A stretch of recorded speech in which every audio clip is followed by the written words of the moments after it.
మీలో ఎవరైనా ఆదివారం రోజున వివాహం జరిపించుకున్నారా? అయితే మీ వివాహం జరిగిన దగ్గర నుండి మీకు అన్ని సమస్యలేనండి. ఎవరైతే ఆదివారం రోజు వివాహం జరుగుతుందో వాళ్ళు ఈ డేట్ ఆఫ్ బర్త్ లో జన్మించరాదు. 6-15-24, 8-17-26 ఈ ఆదివారం రోజు అని అంటే సాక్షాత్తు రవి భగవానుడు, సూర్య భగవానికి చెందిన నెంబర్. సో సూర్యుడు అందరి జీవితాలకు వెలుగునే ఇస్తాడు, కానీ కొన్ని జీవితాలకు మాత్రం వెలుగును ఎంత తొందరగా ఇస్తాడో అంతే తొందరగా వాళ్ళని చీకటిలోకి తీసుకెళ్తాడు.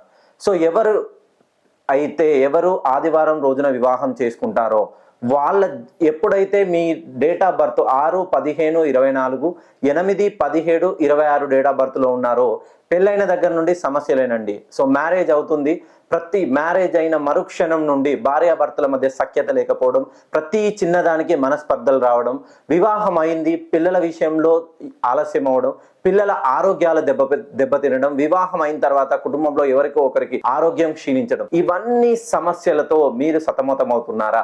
ఒక్కసారి మీ పేరులోని సంఖ్యాబలాన్ని పాజిటివ్ నెంబర్ కి చేంజ్ చేసుకొని చూడండి.